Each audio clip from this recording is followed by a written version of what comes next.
ప్రేమిక లక్ష్యం గల తండ్రి, నేను నేడు యాకృతున్న ప్రభావ మహాగణుడా, మహోన్నతుడా, సర్వశక్తిమంతుడా, మన నీతికి ఆధారపడుతున్న నీకే వందనాలు, స్తోత్రాలు తెలుసుకున్నాం. ప్రభావం మా పట్ల చేసిన ప్రతి కార్యాన్ని బట్టి నీకు వందనాలు, స్తోత్రాలు. గత వారం నుంచి ఈ వారం వరకు నీ కాపుదల మాకు అనుగ్రహించిన విధానం బట్టి నీకు వందనాలు, స్తోత్రాలు తెలుసుకుంటున్నాం. నువ్వెంతైనా నమ్మదగిన దేవుడు, పూర్ణంగీకరణకు యోగ్యమైన వాడు. ప్రభా అపోస్తులు 2:42 ప్రకారంగా ప్రభా సహవాసమందును, ప్రార్థనేందును, రొట్టె విడిచిపోయేందును, ప్రభా అపోస్తుల బాధేందును మేము ఎడతెక్క ఉండడానికి నువ్వు ఇచ్చిన కృపాంతను బట్టి నీకు వందనాలు, స్తోత్రాలు. ప్రభు నీ ప్రభు ద్వారా మమ్మల్ని ఆదరిస్తూ భద్రపరుస్తూ నిరుక్షణ క్షేమస్థితిని బట్టి నీకే వందనాలు, స్తోత్రాలు చేయించుకున్నాం. ప్రభావ మేమందరం మనుషులు నమ్మలేని వారం, నువ్వు అప్పుడే నమ్మదగిన దేవుడు. ప్రభు అందుకొరకు నేను స్థితిస్తున్నాము, నేను మహిమపరుస్తున్నావు, నేను కనపరుస్తున్నావు, నేను కొనియాడుతున్నాను, నీ పాదాలు పట్టుకుంటున్నాను. అందుకొరకు నీకు నా స్తోత్రాలు. ప్రభావ నిజంగా మొరపెట్టి వాడిని మొరపెట్టానని, నిజంగా మొరపెట్టి వానికి నేను సమీపంగా ఉంటానని నీ వాక్యం సెలవించి ప్రభావ నీ దాసుని పట్ల చేసిన కార్యాన్ని బట్టి ప్రభావ నీకు వందనాలు, స్తోత్రాలు. దీవించండి, ఆశ్రయించండి, నీ నామం మహిమాతమై కూడిక జరిపించమని ప్రార్థన చేస్తున్నాను. వస్తున్న వారిని బట్టి నీకు వందనాలు. ఈ రోజంతా నీ నామం మహిమాతమై ఈ కూడిక జరిపించమని ప్రార్థన చేస్తున్నాను. రాబోతు బిడ్డలతో మాట్లాడండి, పాటలు ఎదురు వాక్యం అందరూ ప్రతి విషయంలోనూ నీ తోడ్పాటు మాకు దయచేయమని ప్రార్థన చేస్తున్నాను. ఇచ్చిన ప్రతి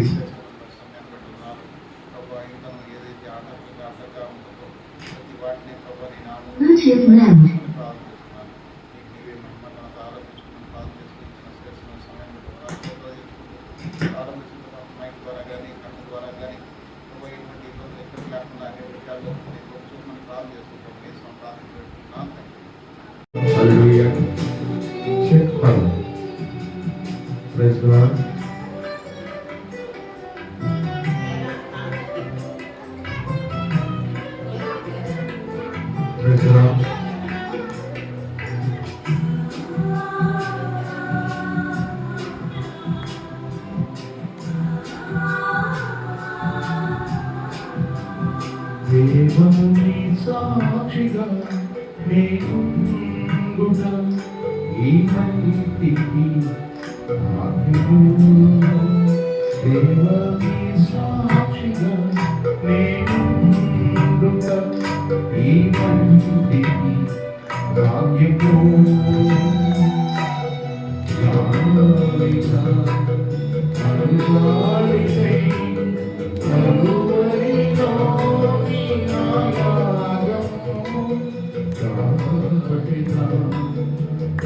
స్థలమందు నాకు విశ్వాస ఆగే వరకు దేవుని సాక్షిగా నేనుండుట ఈ మంటికి భాగ్యము.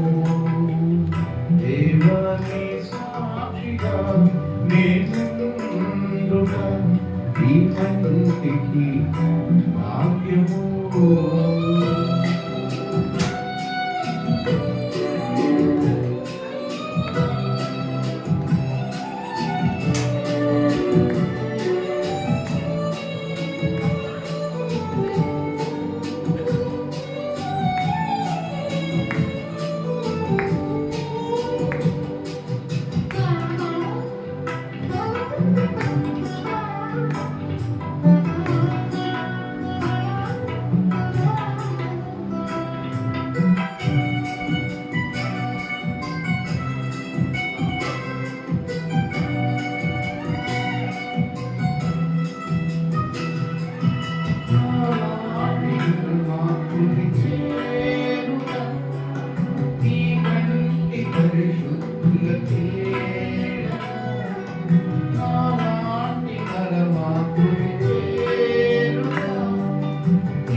భాగ్యము దేవాని సాక్షిగా నేనుండుట ఈ మంటికి భాగ్యము.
దేవుని సాక్షిగా నేనుండుట ఈ కంటికి భాగ్యము.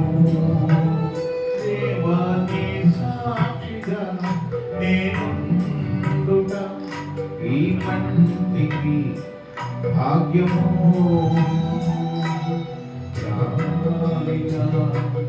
మనుజాడికై కలువరిలోని యాగము నాటెదా ప్రతి స్థలమందు నాకు విశ్వాస ఆగే వరకు దేవుని సాక్షిగా నేనుండుట ఈ మంటికి భాగ్యము. దేవుని సాక్షిగా నేనుండుట ఈ మంటికి భాగ్యము.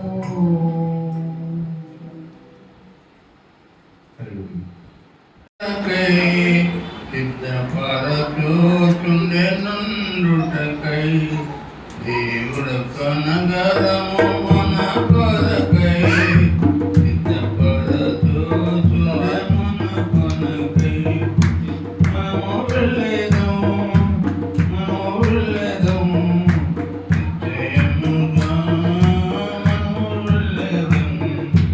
మీరు మీ బంగారము అద్భుత నగరము విలువైన రాళ్ళతో పునరుద్ధరించెను. మీరు బంగారము అద్భుత నగరము విలువైన రాళ్ళతో పునరుద్ధరించెను. రక్తము శుద్ధము క్షమింపబడితిమి, క్షమింపబడితిమి. మనము వెళ్ళేదము నిశ్చయముగా, మనము వెళ్ళేదము నిశ్చయముగా.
Yeah.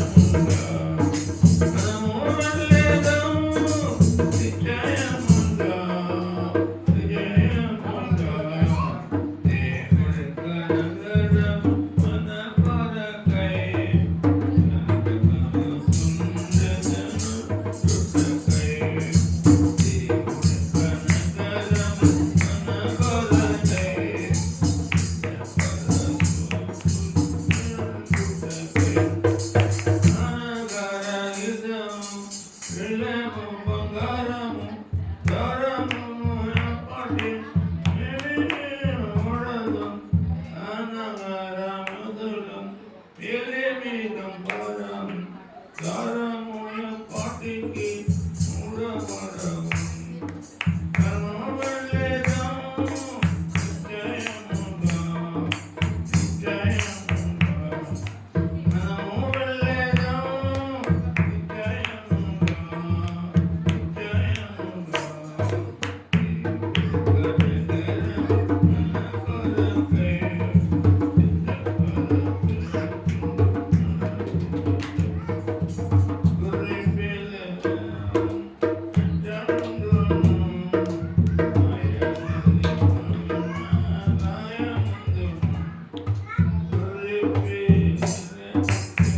మరో ఏడు నాకు కలిగినందుకు నీకేమి నే చెల్లింతును.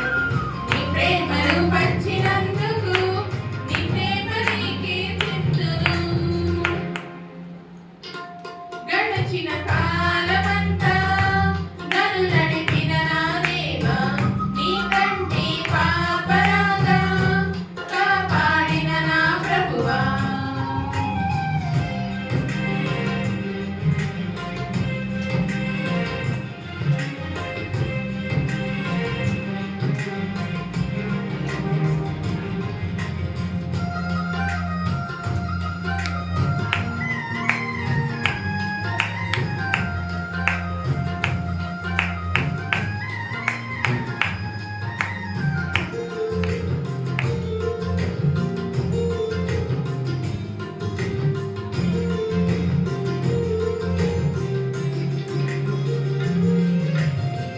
ఇచ్చిన వాగ్దానం మరువక నిలుపు దేవుడవు.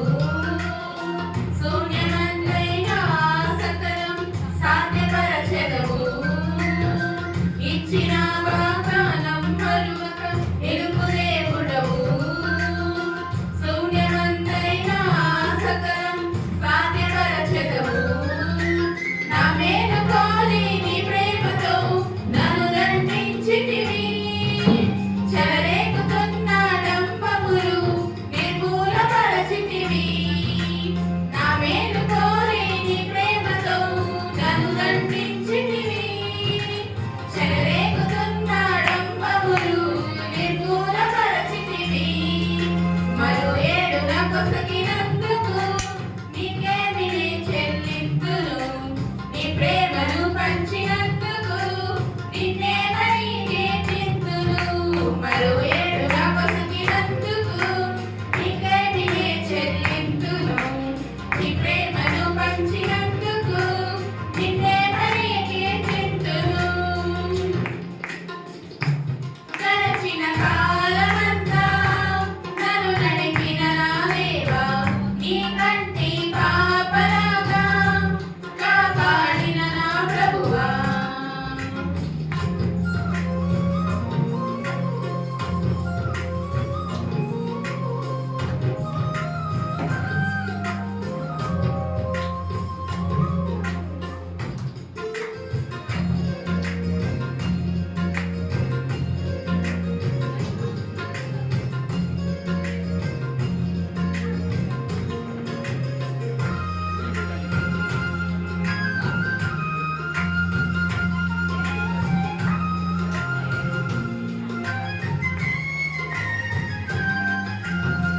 నాదు కష్టకాలములోన కంటనీరు రాకుండా, నాదు ఇరుకు దారుల్లోన నేను అలసిపోకుండా. నాదు కష్టకాలములోన కంటనీరు రాకుండా, నాదు ఇరుకు దారుల్లోన నేను అలసిపోకుండా. నా సిలువ భారం తగ్గించి నీవేగా మోసితివి. నీ ప్రేమతో నన్ను పోషించి సత్తువ నింపితివి.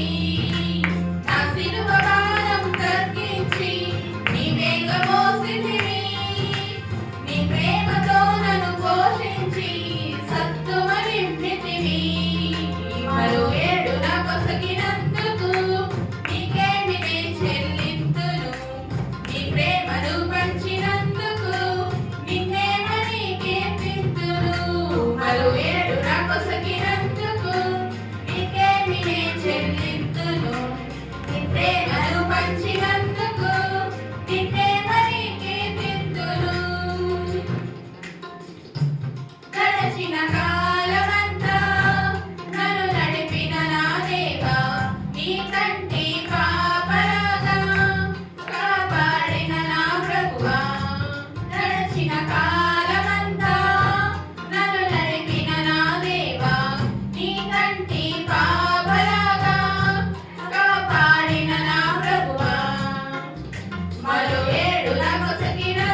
ఆ దయా కిరీటాన్ని దేవుడు నాన్నగారికి ఇచ్చిన కారణం చేత ఈ రోజున ఆయన చేసిన ఉపకారంలో దేనిని మరొకని 103వ కీర్తనలో కీర్తనకారుడు మనకు తెలియజేస్తున్నాడు. ఆయన ఏం చేశాడు మన కోసం అంటే నాన్నగారికి ఒక ప్రత్యేకమైన కార్యం చేశాడు. ఆయన చేసిన ఉపకారంలో దేనిని మరొకరు ఏంటంటే గత సంవత్సరం అంతా కాచి కాపాడి భద్రపరిచి ఈ రోజున మరొక దయా కిరీటాన్ని దేవుడు మనకు అనుగ్రహించినాడు. అంటే దాదాపుగా 56 సంవత్సరాలు నిండుకొని 87వ సంవత్సరం 87వ సంవత్సరంలో క్షమించింది 86 సంవత్సరాలు నిండి 87వ సంవత్సరంలో నాన్నకి ప్రవేశాన్ని ఇచ్చినందుకు దేవునికి వందనాలు, స్తుతులు, స్తోత్రాలు తెలుస్తున్నాను. అందుకనే 65వ కీర్తన 11వ వచనంలో సంవత్సరములు నీ దయా కిరీటము దయరింపజేసినావు, నీ జాడలు సారము వెదజల్లుచున్నది, నీ జాడలు సారము వెదజల్లుచున్నది. సారలు అనగా ఇప్పుడు ఏమిటి అంటే జాడలు సారము. ఒక చెట్టు ఫలిస్తుందంటే పైకి కనబడింది ఏంటంటే వేరు. ఆ వేరు లోనికి వెళ్ళిపోతా ఉన్నాయి. అది ఎంత బలంగా ఉంటే ఆ చెట్టు అంత బలంగా ఉంటుంది.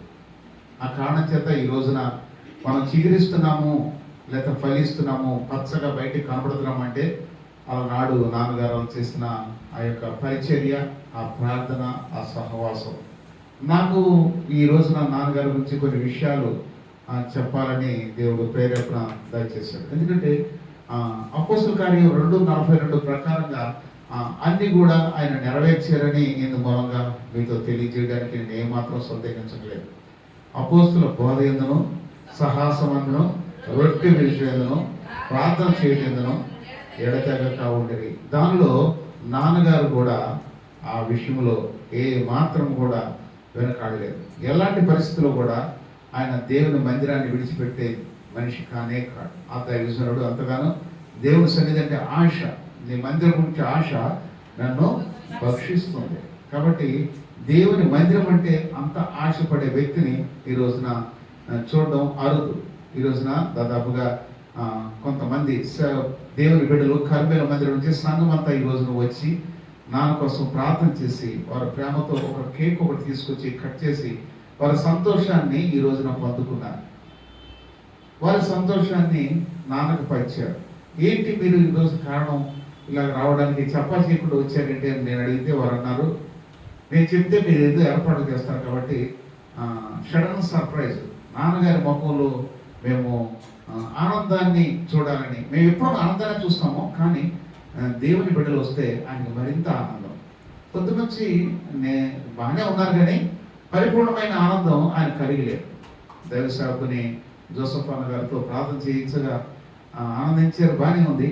కానీ ఆయన సంతోషం పరిపూర్ణంగా ఆయన ముఖంలో నేను చూడలేకపోయాను. కానీ ఇందాక చాలా మంది దేవుని బిడ్డలు కర్మేల ప్రార్థన మంది నుంచి ప్రార్థన ఎదురొచ్చి 2 పాటలు పాడి వాక్యం చదివి ప్రార్థన చేశారు. ఈ విధంగా ఎక్కడ ఉంటుందా అంటే దేవుని సన్నిధిలోనే ఆ సర్వ సంతోషం ఉంటుంది. నాన్నగారికి కొన్ని విషయాలు అంటే తెలియనిదేం కాదు కానీ నాన్నగారి ద్వారా కొన్ని విషయాలు మనం తెలుసుకుందాం. మొదటి దినవృత్తాంతాలు 17వ అధ్యాయం 13వ వచనంలో ఈ మాట ఉంది. మొదటి దినవృత్తాంతాలు 17వ అధ్యాయం 13వ వచనం. రాజుల గ్రంథం తర్వాత ఉంటుంది. మొదటి వృత్తాంతాలు 17వ అధ్యాయం 11వ వచనం చదువు. నేను అతనికి తండ్రినై ఉండును, అతడు నాకు కుమారుడై ఉండును. నీకంటే ముందుగా ఉన్న వానికి నా కృపను నేను చూపక మానినట్లు నేను నా కృపను చూపక మానను. ఆయన కృప చూపించే దేవుడు. ఎందుకంటే నేను అతనికి తండ్రినై ఉండును. ఎవరైతే దేవుని బిడ్డలుగా ఉంటారో, దేవుని అంగీకరిస్తారో, నమ్మకమైన బిడ్డలుగా ఉంటారో, ఒక విధంగా చెప్పాలంటే తల్లిదండ్రులకి చాలా మంది బిడ్డలు ఉంటారు. కానీ తల్లిదండ్రులకి కొంతమంది అంటేనే ఇష్టం. ఎందువల్ల వారి కార్యాలు నెరవేర్చే వాళ్ళు ఎవరైతే ఉంటారో, వారి ఆశ ఎవరైతే తీరుస్తారో వారంటేనే తల్లిదండ్రులకి ఇష్టం. అదేవిధంగా ఇక్కడ చెప్తున్న మాట ఏంటంటే దావీదు గురించి చెప్తా ఉన్నాడు, నేను అతనికి తండ్రినై ఉందను. ఎవరికి? దావీదుకి. ఉన్నప్పుడు కారణం చేత అతడు నాకు కుమారుడై ఉండును. నీకంటే ముందుగా ఉన్న వానికి నా కృపను నేను చూపక మానినట్లు అతనికి నేను నా కృపను చూపక మానను. దేవుడు కృప చూపించే దేవుడు. ఆయన కృప ఉండబట్టే ఈ రోజున మనిషిని ఆ రోజున ఆయుష్ ఎంతకాలం ఉండేది? 900 సంవత్సరాలు పైబడి ఉండేది. తర్వాత ఒక్కసారి ఎంతవరకు కోలబడిపోయింది? 120 సంవత్సరాలు కోలబడిపోయింది. తర్వాత ఎంతకు వచ్చింది? 70 సంవత్సరాలు, 80 సంవత్సరాలు, జానడు, బెత్తు ఇలాగా కనబడతా ఉంది. అంతేకాకుండా ఇంకా చెప్పాలంటే మీ ఆయుష్ ఏపాటిది? ఇంతలో కనబడి అంతలో మాయమైపోయి ఇలాగ తగ్గిపోతూ మన పాపాలను బట్టి మన ఆయుష్ తగ్గిపోతూ ఉండగా, నాన్నగారికి ఈ రోజుల్లో చెప్పాలంటే ఆయన అంత ధనవంతుడేం కాదు, అంత బలశాలేం కాదు. దేవుని కృపను బట్టి ఈ రోజున 86 సంవత్సరాలు నిండుకొని 87వ సంవత్సరంలో ప్రవేశించడానికి దేవుడు కృప చూపించాడు. గత కరోనా దినాల్లో ఎప్పుడో అనుకున్నాం, కానీ దేవుని కృప, నేను కృప చూపక మానను అన్నారు. ఎవరితో? కృపానందం గారితో. అందువల్ల కృపానందం గారు ఈ రోజున మన మధ్యలో. కృపానందము అనగా ఏంటో దాని అర్థం కూడా మనం చూద్దాం. కీర్తన గ్రంథం 147వ కీర్తన 11వ వచనంలో ఈ మాట ఉంది. మరి మా తాతగారు ఎదురు పెట్టారో మా నాన్నగారికి ఆ పేరు నాకైతే తెలియదు, కానీ ఆ పేరు ఆయనకు సార్థకమైంది. కొంతమంది పేరు సార్థకం కావు, కాబట్టి ఆ పేరు తగినట్టుగా మనం జీవించాలి. 147వ కీర్తన 11వ వచనం, తన యందు భయభక్తులు గలవారి యందు, తన కృప కొరకు కనిపెట్టు వారి యందు యెహోవా ఆనందించువాడై ఉన్నాడు. ఇప్పుడు మా నాన్నగారి పేరు దీంట్లో ఉందని నేను అనుకుంటున్నాను. మా నాన్నగారి పేరు ఏం పేరండి? కృపానందం. ఇప్పుడు కృపయందు ఆనందించువాడు, కృపయందు ఆనందించేవాడుగా ఉంటున్నాడు. ఎవరు ఆనందిస్తున్నారంటే దేవుడు ఆనందిస్తున్నాడు. అదేవిధంగా ఆయన నమ్మిన తన బిడ్డ కూడా ఆనందిస్తున్నాడు. ఆయన కృపలో ఆనందం ఉంది. కృపానందం ఆయన పేరు మా తాతగారు పెట్టిన కారణం చేత ఈరోజు ఆనందంగానే ఆయన గడుపుతూ వచ్చాడు ఇన్ని సంవత్సరాలు. ఇందాక వారు ఇచ్చిన సాక్ష్యం కూడా అదే. ఎప్పుడు చూసినా నవ్వుతూ ఉంటాడు. నాకు ఈ బాధ ఉంది, నాకు ఈ శ్రమ ఉంది, నాకు ఈ నొప్పి ఉంది అని ఏ రోజు కూడా చెప్పడు.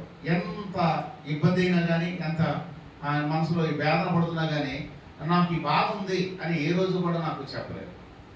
మరి మా అమ్మకి చెప్పాడు అయితే నాకు మాత్రం తెలియదు.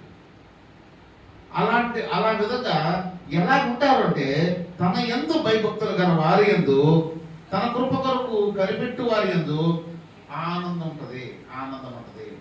తన యందు భయభక్తులు గల వారు. మనకేముందంటే భక్తి ఉంది కానీ భయం లేదు. ఇందు మూలంగా నేను చెప్పేది అంటే నాన్నగారికి ఎంతన్నా భయం ఉంది. ఎన్ని గంటలకంటే నాన్న మందిరానికి ఏ మాత్రం కూడా ఏ ఆదివారం కూడా ఆరాధన అయిపోయిన తర్వాత నేను వెళ్ళాను అన్నది నా రికార్డులో లేదు. దాదాపుగా నా వయసు ఇప్పుడు 57 సంవత్సరాలు. 57 సంవత్సరాల నుంచి ఆయనతో పాటే నేను మందిరానికి వెళుతూ వస్తున్నాను. ఏ రోజు కూడా నేను ఆరాధన అయిపోయిన తర్వాత నేను వెళ్ళాను అనేది నాకు లేనే లేదు. నాకు తెలియదు అసలు. ఆయన గురించి నేను సాక్ష్యం ఇవ్వడానికి నేను ఎంతో హర్షిస్తున్నాను. నేను కూడా చాలాసార్లు ఓడిపోయాను. తర్వాత ఆయనకు మాదిరిగా నేను ఉండాలనుకున్నాను. అందుకే దేవుని సన్నిధి అంటే పరుగున రావాలి. ఎన్నిసార్లు చెప్పినా కానీ మనం ఆ దేవుని కృపను మనం అనుభవించలేకపోతున్నాం. ఆనందాన్ని మనం అనుభవించలేకపోతున్నాం. అది పోగొట్టుకుంటున్నాం. ఏదో వెళ్తున్నాం కదా, దేవుని సన్నిధికి వస్తున్నాము కదా అనుకుంటున్నాం. దేవుని ఆనందం నీకు కలగాలంటే భయభక్తులు కలిగి ఉండాలి. ఏమైంది భయభక్తులు ఉండాలి? దేవుని యందు భయభక్తులు కలిగి మనం భక్తి చేయాలి. ఏదో అటెండెన్స్ కోసం మనం వెళ్ళాము, అటెండెన్స్ కోసం వచ్చాము అని మనం ఆ విధంగా మనం భక్తిని చేయకూడదు. ఇక్కడ జరిగి ఈయన చెప్పిన మాట యెహోవా యందు ఏమంటాడు? ఆయన తన యందు భయభక్తులు గల వారి యందు, తన కృప కొరకు కనిపెట్టుకుని వారి యందు యెహోవా ఆనందించేవాడై ఉన్నాడు. ఆనందించేవాడు, సంతోషించేవాడుగా ఉండాలి. ఎవరు? దేవుడు సంతోషిస్తున్నాడు. ఎవరిని బట్టి? తన యందు భయభక్తులు గల వారిని బట్టి. తన యందు భయభక్తులు గల వారు ఒక ఆయన ఉన్నాడు. ఈ లోకంలోకి వచ్చి ఆయన వెళ్ళిపోయాడు. ఎవరైనా? ప్రభువైన యేసుక్రీస్తు వారు. ఏ విషయంలో అన్నాడు? మత్తయి సువార్త 17వ అధ్యాయం 5వ వచనంలో ఈ మాట అంటుంది. ఏముంది చూడండి. మత్తయి సువార్త 17వ అధ్యాయం 5వ వచనం. మత్తయి సువార్త 17వ అధ్యాయం 5వ వచనం. అతడు ఇంకనూ మాట్లాడుచుండగా, ఆ, ఇదిగో ప్రకాశమైన యొక్క మేఘము వారిని కమ్ముకొనెను. ఆ, ఇదిగో ఈయన నా ప్రియకుమారుడు. ఇదిగో ఈయన నా ప్రియ కుమారుడు, ఈయన యందు నేను ఈయన యందు నేను ఆనందించుచున్నాను. ఇందాక ఎవరి మధ్య ఆనందించాడు దేవుడు? భయభక్తులు గల వారి యందు ఆనందించాడు, తన కుమారుని యందు ఆనందిస్తున్నాడు. ఎంత పరిస్థితి వచ్చినా కానీ, యేసు ప్రభు వారు ఎంత భయంకరమైన పరిస్థితి వచ్చినా కానీ, దేవుడు తన తండ్రి ఏదైతే ఆజ్ఞ ఇచ్చాడో ఆ ఆజ్ఞను తూచా తప్పకుండా పాటించేవాడుగా తన కుమారుడైన ప్రభు యేసుక్రీస్తు వారు ఈ లోకంలో ఎన్నో శ్రమలు మన కోసం పడ్డాడు. తన యందు ఇదిగో నా ప్రియ కుమారుడు. అదేవిధంగా ఇప్పుడు దేవుడు సాక్ష్యం ఇస్తున్నాడు నాన్నగారి కోసం, ఇదిగో నా ప్రియ కుమారుడు. కృపానందం గారు భయభక్తులు కలిగి దేవుని సన్నిధిలో ఆనందించేవాడుగా ఉన్నాడు. కాబట్టి ఆయన విడిచిన సంతానం మనం, ఆయన విడిచిన ఒక సంతతి. కాబట్టి ఆ సంతతైన మనం ఎలా ఉండాలి? మామిడి చెట్టుకి ఏ కాయలు వస్తాయి? మామిడికాయలు వస్తాయి. యాప చెట్టుకి ఏ కాయలు వస్తాయి? ఇంకా మన జీవితంలో ఇంకా యాప అలాంటి చేదు ఏమైనా అనుభవాలు ఉంటే దయతో తీసేసుకోవాలని నేను ప్రభు పక్షాన నిలబడి ప్రార్థన చేస్తున్నాను, వేడుకుంటున్నాను. కాబట్టి అటువంటి దేవుడు మనకి మన పితరుల్ని ఆ మార్గంలో నడిపించాడు. చేదైన మార్గంలో, చీకటైన మార్గంలో మా తాతగారు మొదటి నుంచి నడుచుకుంటూ వచ్చి ఆ వెలుగైన దేవుని చూసి ఆయన చేసిన గొప్ప కార్యాన్ని బట్టి ఆయన మారిపోయి కులంలోంచి వెలువైబడి దేవుని సన్నిధిలోకి వచ్చి తన కుమారుని, తన తమ్ముడిని, తన సంతానాన్ని అంతా కూడా ప్రభువులోనికి మలుచుకున్నాడు. అదేవిధంగా ఈ ఆనందం ఎవరిలో ఉండదంటే దేవుని భయభక్తులు కలిగి ఉంటేనే ఆనందం. మనము భక్తి ఉంటే సరిపోదు. నేను చెప్పేది అదే. ఎప్పుడైనా భయం ఉండాలి. ఎవరంటే భయం ఉండాలి? దేవుడంటే భయం ఉండాలి. ఎవరు చూడలేదు లేని ఇంకొక మాట, ఎవరు చూస్తున్నారు లేని ఇంకొక మాట, మనం మనిషి ఒక మాట, మనిషి ప్రక్కన ఒక మాట, మనిషి వెనకాల ఒక మాట, మనం మాట్లాడకూడదు. కానీ మనం మాట్లాడే ప్రతి మాట దేవుడు చూస్తున్నాడు. కాబట్టి మనం దేవునికి లెక్క అప్పచెప్పాలి. కాబట్టి అలాంటి వాళ్ళకి మనిషి ఒక ముందు మాట, మనిషి వెనక ముందు ఒక మాట మాట్లాడే వాళ్ళకి నిజమైన ఆనందం ఉండదు, సంతోషం ఉండదు, సమాధానం ఉండదు. కాబట్టి ఎప్పుడు స్ట్రైట్ ఫార్వర్డ్. ఎప్పుడైతే ఒకవేళ స్ట్రైట్ ఫార్వర్డ్ అయినప్పుడు కొద్దిగా ఇబ్బందులు ఎదురవుతాయి, అయినా కానీ పర్వాలేదు. కానీ అదే నిలబడి మీద మనం నిలబడుతుంది. మన జీవితానికి అది ఒక సాక్ష్యముగా నిలబడిపోతుంది. కాబట్టి ఈ కృపలో ఉన్న గొప్పతనం ఏంటంటే కొన్ని విషయాలు మనం మాట్లాడుకుందాం. కృపలో ఉన్న ఏ గొప్పతనాలు ఉన్నాయి అంటే 117వ కీర్తన 11వ వచనంలో మనం ఏం చదువుకున్నాం? ఆనందం ఉంది. ఏముంది? ఆనందం ఉంది. కృపలో ఏముంది? ఒకసారి చదువుదాం మళ్ళీ మాట. 147:11. 147:11. తన యందు భయభక్తులు గల వారి యందు తన కృపతో కనిపెట్టుకున్న వారి యెహోవా ఆనందించే. కృపలో ఏముందంటే ఆనందం ఉంది. కృప కొరకు ఎదురు చూసేవారు ఆనందించేవారుగా ఉంటారు. కొన్ని శ్రమలు వచ్చినాయి, ఎలాంటప్పుడు ఆనందిస్తారు? సంతోషంలో కాదు, శ్రమలు వచ్చినప్పుడు, ఇబ్బందులు వచ్చినప్పుడు, ఇక్కట్లు వచ్చినప్పుడు, కొన్ని వ్యాధులు వచ్చినప్పుడు, బాధలు వచ్చినప్పుడు వాళ్ళు ఆనందించేవారు ఉంటారు. ఎవరు ఆనందించేలాగా? పౌలు శీలలు ఆనందించారు. పౌలు ఎక్కడి నుంచి చెరసాలలోంచి ఏమని రాశాడు? ఫిలిప్పీ 4:4లో ప్రభునందు ఆనందించుడి, ఎల్లప్పుడూ ఆనందించుడి, ప్రభునందు ఆనందించుడి, మరలా చెప్పుదును, ప్రభునందు ఆనందించుడి, మరలా చెప్పుదును. ఎక్కడి నుంచి రాశాడు? జైలు చెరసాలలో ఉండి ఆయన వ్యాధిలో బాధలో ఉండి కూడా ఆయన ఆనందిస్తున్నాడని కారణం ఏంటంటే ఆయన కృప కొరకు ఎదురు చూసేవాడు. అంత మాత్రమే కాకుండా భయభక్తులు కలిగిన వాడు. కృపలో ఏముందంటే ఆనందం ఉంది. ఎలాంటి సమయంలో ఉంది? చింతలో, బాధల్లో, శ్రమల్లో, వ్యాధుల్లో ఆనందం ఉంది. మన మధ్య చింత వస్తే ఏం చేస్తాం? దిగులు పడిపోతాం, బాధపడిపోతాం. శ్రమలు వస్తే కుంగిపోతాం. అందుకని దేవుని మాట ఏముంది? శ్రమలు వచ్చినప్పుడు నువ్వు కుంగిరి వల్ల చేత కానివాడితో సమానం. చేత కానివాడితో సమానం. చేత కానివాడంటే అసలు ఆ మాటకి మనకి ఏం రావాలి? పౌరుషం. నువ్వు చేత కానివాడు అంటే నువ్వు చేత కానిదానివమ్మ అంటే ఎలా ఉంటుంది మీకు? పౌరుషం రావాలి. కుంగిపోతే మనం కుంగిపోకూడదు. ప్రతి విషయంలో మనం నిలబడేవారుగా ఉండాలి. ఏదో ఒక మాట అన్నారనుకో మనం మనుషులు ఏం చేస్తారంటే మనం పొంగదీస్తారు. కానీ మనం ప్రభువుని కలిగిన బిడ్డలం కాబట్టి మనం కుంగిపోకూడదు. మనం చేతగాని వారమా కాదు, దేవుని దగ్గర ఉండేవాళ్ళు. షడ్రక్ మేషక్ అబేద్నెగోలు చేతగాని వారిలాగా ఆ యొక్క అగ్నిగుండంలో దూకేశారా? నా దేవుడు నేను చేతగాని వాడిని కావచ్చు. నా దేవుడు ఒకవేళ నన్ను రక్షించకపోయినా నీ ప్రతిమ మాత్రం నేను నమస్కారం ఇచ్చమని తెలుసుకోని వార్నింగ్ ఇచ్చారు. అదేవిధంగా మనము కూడా దేవుని సన్నిధిలో మనం ఇంకొకరు వార్నింగ్ ఇవ్వకపోయినా మన మనసుతో మనం వార్నింగ్ ఇవ్వాలి. నీకు లొంగిపోయినా ఈ రోజున, నీకు ఓడిపోయిన ఈ రోజున అని ఎప్పుడైతే నువ్వు ప్రభువులో నువ్వు ఆ తీర్మానం చేసుకుంటావు, గొప్ప కార్యాలు చూస్తావు. మొట్టమొదటిసారిగా కృపలో ఏం దొరుకుతుందంటే ఆనందం దొరుకుతుంది, భయభక్తులు దొరుకుతుంది. అందుకని ఇంకొక మాట చూద్దాం. 31వ కీర్తన 7వ వచనంలో ఒక మాట ఉంది. 37వ కీర్తన 31:7 కీర్తన నా బాధను ఆ, సృష్టించి ఉన్నావు. ఏంటంట? నీవు నా బాధను సృష్టించి ఉన్నావు. నీవు నా బాధను సృష్టించి దృష్టించి ఉన్నావు, నా ప్రాణ బాధను నీవు కనిపెట్టి ఉన్నావు. నా ప్రాణవాదను నువ్వు కనిపెట్టి ఉన్నావు. కావున కావున నీ కృపను నీ కృపను బట్టి బట్టి నేను ఆనందభరితుడినై నేను ఆనందభరితుడనై సంతోషించదను. సంతోషించదును. ఈ విషయంలో నా విషయంలో కూడా జరిగింది. నీవు నా బాధను దృష్టించున్నావు. ఎన్నో బాధలు పడ్డాడు. ఇన్ని సంవత్సరాలు ఆయన ఉన్నాడంటే కొన్ని బాధలు పడుకుని ఉంటాడా, మానసికంగా కానీ శారీరకంగా కానీ. కానీ నీవు నా బాధను దృష్టించున్నావు, నా ప్రాణ బాధను నువ్వు కనిపెట్టి ఉన్నావు. కావున నీ కృపను బట్టి నేను ఆనందభరితుడినై సంతోషించి. ఈ కృపానందం గారు ఏం చేశారంటే సంతోషభరితుడుగా ఆయన సంతోషాన్ని ఈయన ధరించుకున్నాడు. దేని బట్టి? ఆయన కృప.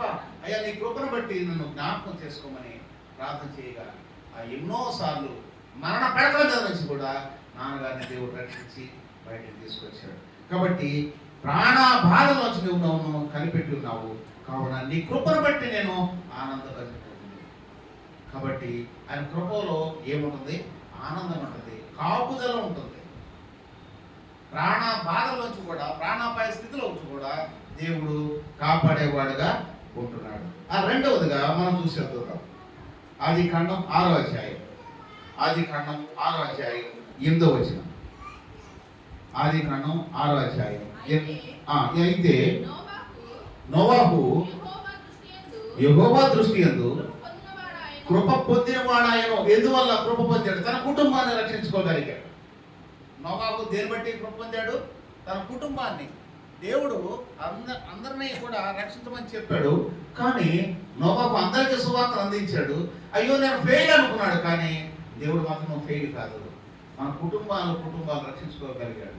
అందువల్ల నోవాహు కృప పొందినవాడాయాడు. కృప పొందినవాడుగా నోవాహు లెక్కింపబడ్డాడు. కృపలో ఉన్న గొప్ప కార్యాలు మనం చూస్తున్నాం. అందుకే నోవాహు తన కుటుంబాన్ని కాచి కాపాడుకోగలిగాడు. ఈ రోజున మన కుటుంబంలో అందరం ఒకవేళ అనుకుందాం, ఏదైనా పార్కు కానీ దేనికన్నా వెళ్ళామనుకోండి, ఎవరో ఒకరు మిస్ అయిపోతే ఎంత బాధగా ఉంటుంది. ఆఫ్టర్ ఎంతసేపు ఉంటాం పార్కులో?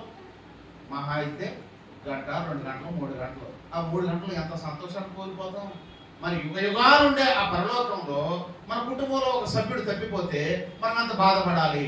తప్పిపోవడం కాదు, మనం సంతోషిస్తాం. అక్కడ వేదన, అక్కడ బాధ, పళ్ళు కొరుక్కోవడం అలాంటి సమయాల్లో ఉంటాయి. ఇప్పుడు ఈ లోకంలో, ఇహలోకంలో మనం దేవుని మర్చిపోతే, దేవుని విడిచిపెడితే ఏ విధంగా భక్తి చేయలేకపోతున్నాం? క్రమబద్ధంగా భక్తి చేయలేకపోతే. మన భక్తి ఎలా ఉండాలి? క్రమంగా ఉండాలి.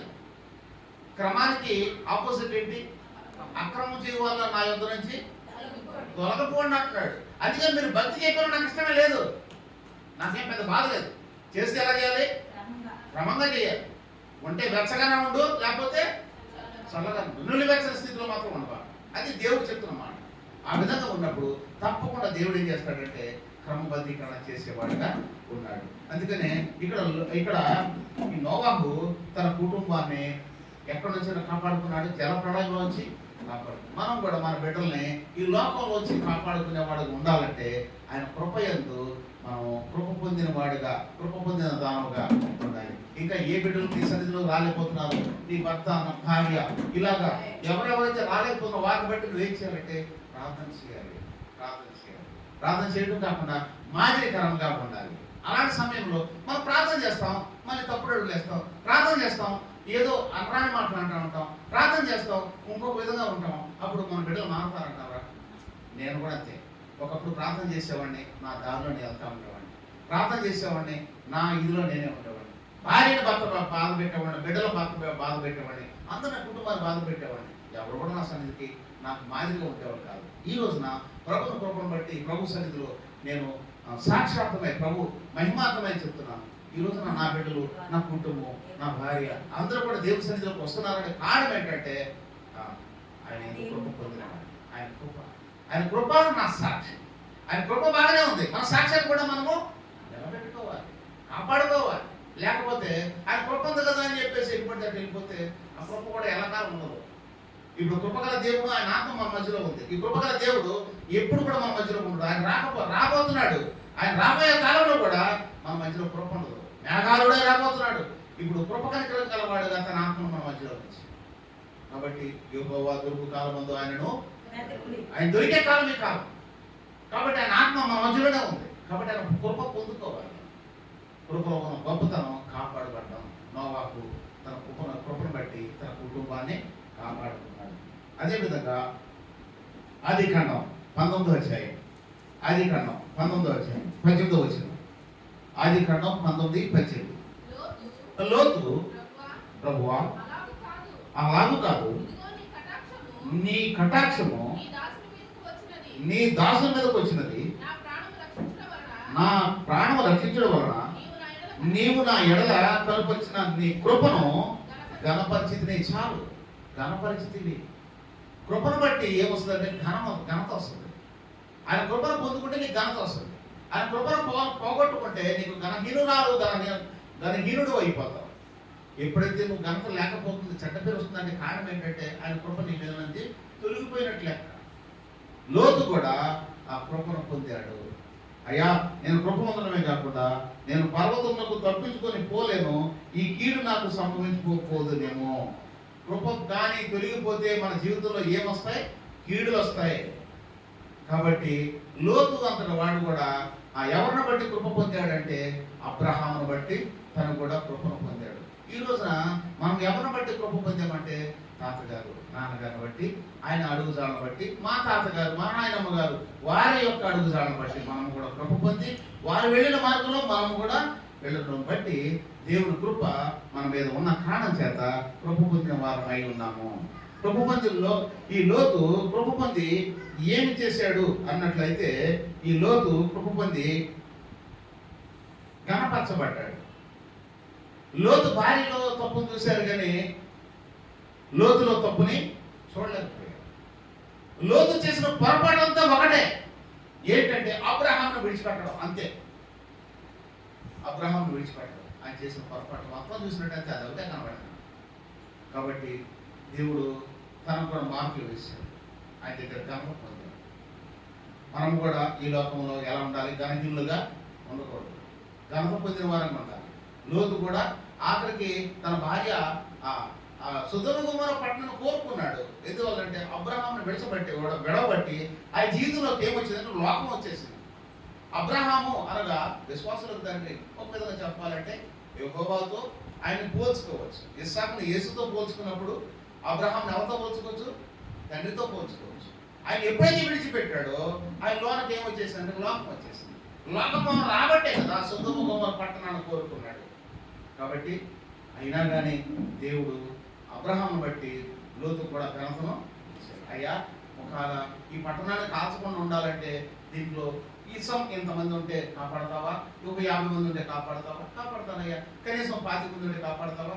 పట్టణాన్ని కాపాడతావా? నీతి మందులు 25 మంది ఉంటే కాపాడతావా? కాపాడతానయ్యా. 10 మంది ఉంటే కాపాడతావా? కాపాడతానయ్యా. ఇదంతా ఎందుకయ్యా అబ్రహాము? నువ్వు మాట్లాడేది ఎవరి కోసం మాట్లాడుతున్నావు? లోతు కోసం, నీ సహోదరుని కోసం మాట్లాడుతున్నావు. అయినా కాపాడుతాను. ఎంతో గొప్ప దేవుడు. లోతుకి ఘనత వచ్చింది ఎవరి వల్ల? అబ్రహాం వల్ల. కాబట్టి మనం కూడా అబ్రహాము యొక్క కృప లోతు మీద కూడా వచ్చింది. అందువల్ల లోతు గణపరచబడ్డాడు. మనం అనుకుంటాం ఈ రోజు నేను ఘనత వహించాను, మంచి మంచి హోదాలో ఉన్నాను, మంచి కాదు. మన తాతలు ముత్తాతలు మన తల్లిదండ్రులు చేసిన ప్రార్థన అది వ్యర్థంగా పోదు. ఆ ప్రార్థన మనం వెంటాడుతుంది. ఆ ప్రార్థన మనకు ఎంత అన్నా కానీ దేవుని కృప చూపిస్తుంది. కాబట్టి ప్రార్థన వ్యర్థంగా పోదు. ప్రభువునందు ప్రయాస వ్యర్థము కాదు. కొన్ని రోజులు లేట్ అవ్వచ్చు, అంతవరకే. కొన్ని ప్రార్థనలు ఎలా చెప్పాను, గత దినాల్లో చెప్పాను సార్. ఏమైనా కొన్ని లేట్ అవుతాయి, కొన్ని వెంటనే జరుగుతాయి, కొన్ని జరగవు కూడా. అయినా కానీ జవాబే ప్రార్థన అంటే. కాబట్టి మనం ఆ విధంగా ఉండేవారముగా ఉండాలి. అంతేకాకుండా ఇంకో విషయాన్ని చూద్దాం. ఈ కృప అనే విషయము మొత్తం పాత నిబంధనలో ఎన్నిసార్లు అంటే 38 సార్లు రాయబడింది. క్రొత్త నిబంధనకు వచ్చేటప్పటికి 129 సార్లు రాయబడింది. ఈ కృప అనే వర్డ్ పాత నిబంధన మొత్తం మీద 38 సార్లు రాయబడింది. క్రొత్త నిబంధనకు వచ్చే మరీ విస్తరించిపోయింది. అప్పుడు కొత్త వారికి కృప చూపించాడు. ఇప్పుడు కొత్త నిబంధనలకు రాగానే 139 సార్లు రాశాడంటే కృప అంటే ఏంటి చెప్పండి? ఉచితంగా ఇచ్చేది, ఎవరివ్వకుండా ఇచ్చేది, దేన్ని ఆశించకుండా ఇచ్చేది, అదే కృప. బదులాశించిన ప్రేమ నా దేవుని ప్రేమ, అదే కృపగల ప్రేమ.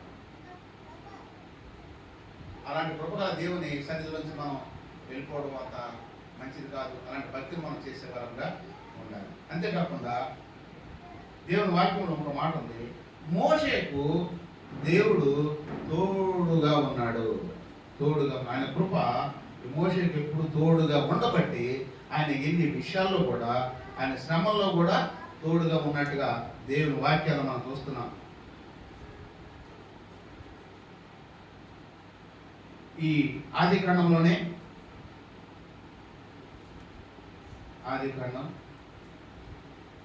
క్షమించండి, నిర్గమాకాండం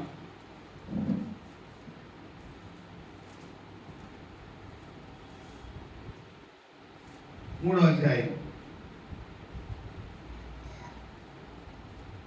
14వ వచనం.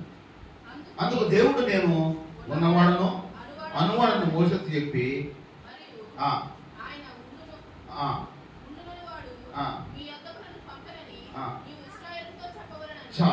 ఇక్కడ విషయం ఏంటంటే శ్రమంలో కూడా నేను తోడుగా ఉంటాను, నేను ఉన్నవాడను అనువాడను.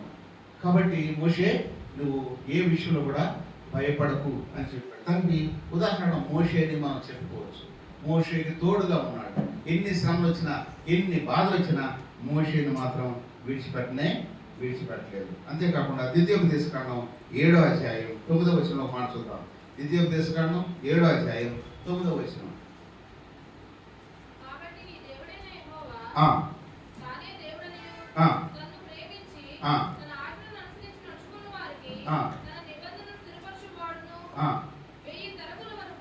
ఎన్ని తరాలంట? 1000 తరముల వరకు కృప చూపువాడును, నమ్మదగిన దేవుడును,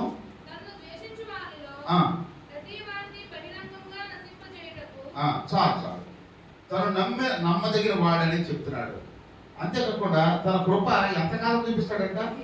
1000 తరములు. తరం అంటే ఎన్ని సంవత్సరాలు చెప్పండి? తరం అంటే ఎన్ని సంవత్సరాలు?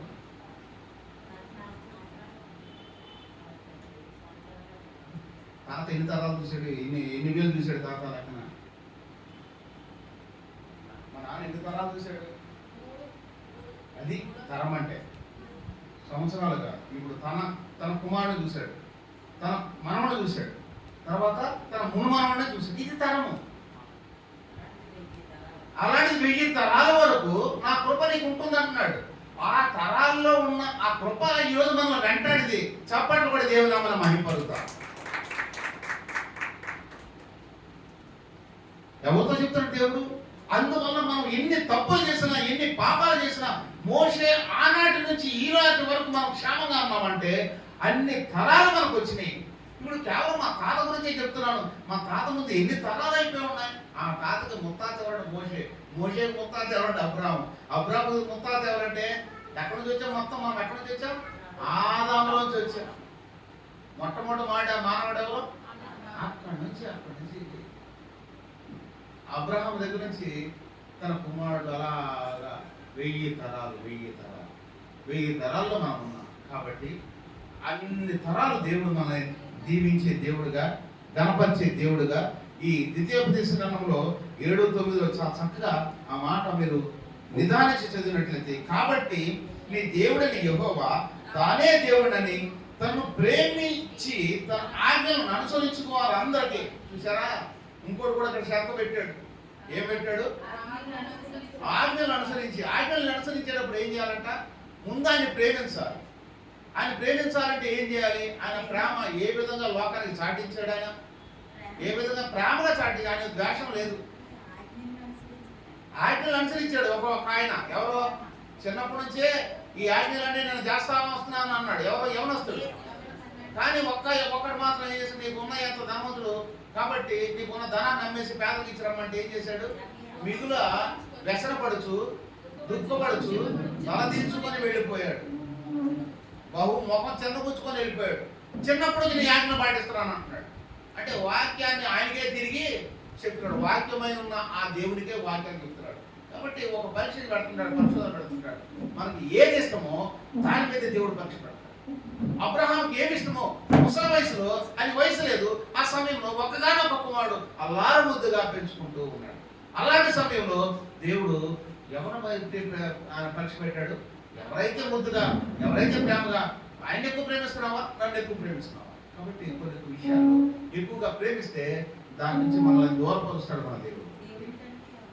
కాబట్టి దేవునికి ఇవ్వడం తెలుసు, దేవునికి తీసుకోవడం కూడా తెలుసు. మేము ఇవ్వక్కర్లేదు. దేవుడు ఏ విధంగా తీసుకోవాలో దేవుడి సన్నిధికి చాలా మంది దశంభాగాలు ఇవ్వరు, దేవుడి సన్నిధికి కానుకలు ఇవ్వరు. అవి ఎలా తీసుకోవాలో దేవునికి తెలుసు, ఏ లెక్క ఎక్కడ వేయాలో తెలుసు. దీన్ని బట్టి దాచుకుంటే ఎంత వస్తుందో, దీన్ని బట్టి చేసుకుంటే ఏం వస్తుందో తెలుసు.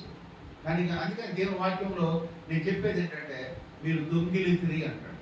నా దశమ భాగాన్ని మీరు దొంగిలించిరి. దశమ భాగం అంటే ఎంత? 10వ వంతు ఇస్తున్నాము. మనం ఎలా ఇవ్వాలి? దేవుడి సన్నిధికి ఇవ్వాలి. అది ఎక్కడా ఇక్కడ కాదు, దేవుడి సన్నిధికి ఇవ్వాలి. నీ యాజకుడు ఎవరైతే నీ కోసం కన్నీరు కార్చి ప్రార్థన చేశాడో ఆ మందిరంలోకి వెళ్ళి నీ దశమ భాగం ఇవ్వాలి. మనం అలా ఇవ్వలేని పక్షంలో 10వ భాగం కాదు, 9వ భాగం అంటే 1వ భాగం అయింది, దొంగిలించినట్టు లెక్క. ఒక్క భాగం తీసేసినా అది దొంగిలించినట్టు లెక్క. అది లేనట్టున్నమాట. మలాకీ గ్రంథంలో ఒక మాట చూద్దామా? మలాకీ గ్రంథం మత్తయి సువార్త ముందు ఉంటుంది. మలాకీ గ్రంథం 3వ అధ్యాయం 7వ వచనం చూస్తే, మీ పితరుల నాటి నుండి మీరు నా కట్టడలను గైకనక త్రోసివేసిద్ది. అంటే దేవుడు కొన్ని కట్టడలు మనం చేశాడు. ఆ కట్టడలను మనం ఏం చేస్తున్నామంటే గై కొనక త్రోసివేసాం. అంటే గై కొనక త్రోసివేసామంటే అర్థం ఏంటి? గై కొనక త్రోసివేసామంటే అక్కర్లేదు, ఈ మాట మేము వినం, మాకు తెలుసు అని మనం కూడా దేవుడు తోసివేస్తాడు. ఎలాగా? అయితే మీరు నా తట్టు తిరిగిన ఎడలా నేను మీ తట్టు తిరుగుతునని. అంటే మన కొన్ని విషయాల్లో మనం ఏం చేస్తామంటే కొద్దిగా కదా ఎక్స్క్యూజ్ అనుకుంటాం. నేను తోసేస్తాను. తోసేసిన తర్వాత మనం ఏం చేయాలి? వెంటనే నా తట్టు తిరిగిన ఎడలా నేను మీ తట్టు తిరుగు. అంటే నా తట్టు తిరగడం, నువ్వు ఎక్కడైతే పొరపాటు చేసావో ఆ పొరపాటు నువ్వు సరిదిద్దుకుంటే తప్పకుండా దేవుడు నిన్ను ఏం చేస్తాడు? మళ్ళీ సరిదిద్దుకొని నీ వైపు తిరుగుతాడు. అంతేకాకుండా మేము దేని విషయంలో తిరుగుతామని మీరందరూ, అయ్యా నేను దేని విషయంలో మీరు తిరగమంటున్నారు అని అంటే, మానవుడు దేవుని యొద్ద దొంగిలిన అంటే అర్థం ఏంటి? మానవుడు దేవుని యొద్ద దొంగిలిన అంటే ఏంటి అర్థం? దొంగతనం చేస్తాడా దేవుని దగ్గర? అంటే ఏ విధంగా దొంగతనం చేస్తాడు అన్నట్లయితే, అయితే మీరు నా యొద్ద దొంగిలిద్దిరి. అయ్యో మీ దగ్గర నేను ఎప్పుడు దొంగిలించానయ్యా? దేని విషయంలో మేము నీ యొద్ద దొంగిలించమని మీరందరూ 10వ భాగమును ప్రతిష్ఠాపనను ఇయ్యక దొంగిలించిరి. 10వ భాగం ఇవ్వట్లేదు, నాకు ప్రతిష్టాపన ఇవ్వట్లేదు. ఏం చేస్తున్నారు మీరు? దొంగిలిస్తున్నారు. కాబట్టి మనం ఏ విషయంలో దొంగిలిస్తే ఆ విషయంలో దేవుడు నేరారోపణ చేసేవాడుగా ఉన్నాడు. కాబట్టి నా ఆజ్ఞలో మీరు గైకొని ఎడల, నా వాక్యం అది, నా ఆజ్ఞలు మీరు గైకొంటే మీరు కృప పొందుతారు. మీరు కృప పొంది దేవుళ్ళు ఇంకా ఎక్కువగా బలముగా ఉంటారు. అందుకని ఇందాక ద్వితీయోపదేశకాండం 7వ అధ్యాయం 9వ వచనంలో ఏమంటుంది? ద్వితీయోపదేశకాండం 9వ అధ్యాయంలో 9వ వచనం, కాబట్టి దేవుడైన మీ యెహోవా తానే దేవుడనియు నన్ను ప్రేమించి తన ఆజ్ఞను అనుసరించి నడుచుకున్న వారందరికీ తన నిబంధనను స్థిరపరిచిన వాడును 1000 తరముల వరకు కృప చూపువాడు, నమ్మదగిన వాడు. మనుషులు నమ్మలేని వారు, కానీ నమ్మలేని వాహనాలు ఎక్కి వస్తున్నాం పోతున్నాం, కానీ నమ్మదగిన దేవుడు. కానీ మనం చేసే భక్తిని బట్టి కాదు, కానీ మన తరాల్లో మన ముత్తాతలు ఎవరో కొద్దిగా మన గురించి మన అబ్బలో ఎవరో ప్రార్థన చేసుకుంటారు. మనం నీతిమంతులను కాల్చుకుని వారి ప్రార్థన దేవుడిచ్చిన వాగ్దానం ఏం చేశారు, 1000 తరాల వరకు నేను కాపాడుతానన్నాను కదా, ఆ విషయంలో కాపాడుతున్నాను. అయినా కానీ దేవుడు నేరారోపణ చేస్తున్నాడు. ఏమని చేస్తున్నాడు, మీరు దొంగిలిస్తున్నారు. ఏం దొంగిలిస్తున్నారు, 10వ వంతే కాదు, ఇంకా ఏ విషయంలో, ప్రతిష్టాపన అర్పణే కాదు, ఏ విషయం దొంగిలిస్తున్నారు, సమయాన్ని దొంగిలిస్తున్నారు, దేవునికి ఇవ్వాల్సిన ప్రాధాన్యత దొంగిలిస్తున్నారు, దేవుని ఆధిక్యత దొంగిలిస్తున్నారు, దేవుని ప్రేమని దొంగిలిస్తున్నారు. అలా మనం ఉండకూడదు. అలా ఉన్నట్లయితే మనం కొన్ని ఇబ్బందులు మనం ఎదుర్కొంటాం. కాబట్టి మోషేకి తోడే ఉన్న దేవుడు ఇప్పుడు మళ్ళీ దేవుడు ఏం చేస్తున్నాడంటే, మనకు 1000 తరాల వరకు మనం దీవించబడాలంటే తన ఆజ్ఞలు మనము సాధించే వరకు ఉంటాం. అంతేకాకుండా 52వ కీర్తన 8వ వచనం మనం చూద్దామా. 52వ కీర్తన 52:8. నేనైతే దేవుని మందిరములో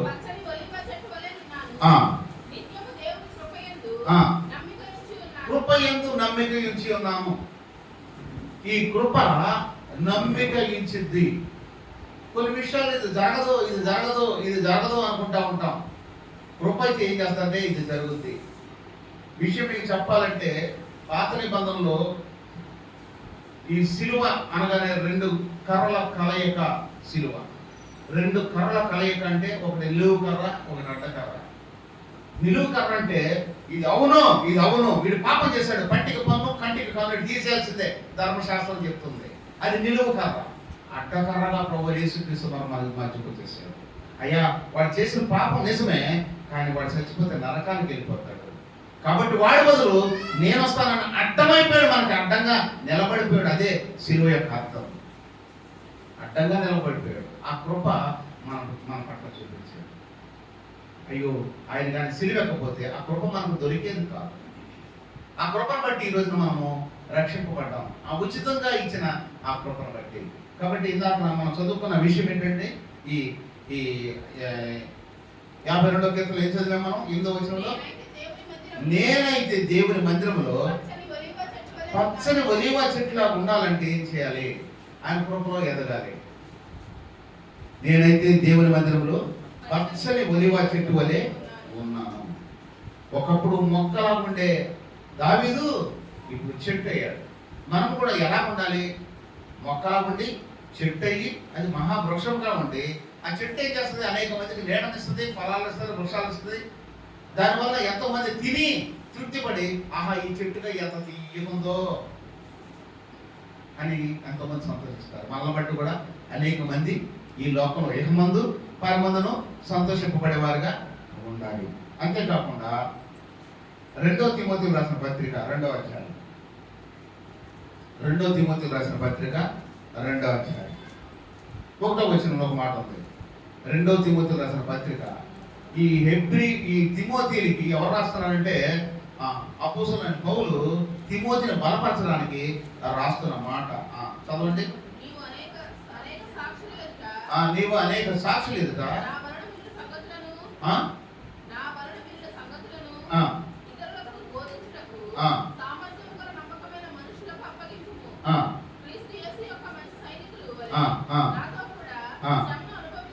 నాతో కూడా శ్రమను అనుభవించుము. 2వ తిమోతిలో 2:1 2:1.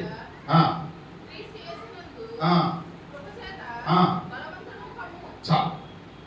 ఈ కృప ఏమిస్తుందంటే, ఏమిస్తుంది, బలవంతుడు కమ్ము. కృప ఏమిస్తుంది, బలాన్ని ఇస్తుంది. కాబట్టి ఎవరు చెప్తున్నారు ఈ మాట, ముసలాడు చెప్తున్నాడు. ఏ ముసలాడు చెప్తున్నాడు, పౌలు తాత చెప్తున్నాడు. ఎవరు చెప్తున్నాడు, ఎవరు తిమోతికి చెప్తున్నాడు. ఇప్పుడు ఆ తాత కూడా మనకు చెప్తున్నాడు, దేవుని కృప చేత మీరు బలవంతుడు కండిరా. దేవుని కృపను బట్టే ఈ రోజున నేను 86 సంవత్సరాల నుంచి 87 సంవత్సరంలో అడుగు పెట్టాను.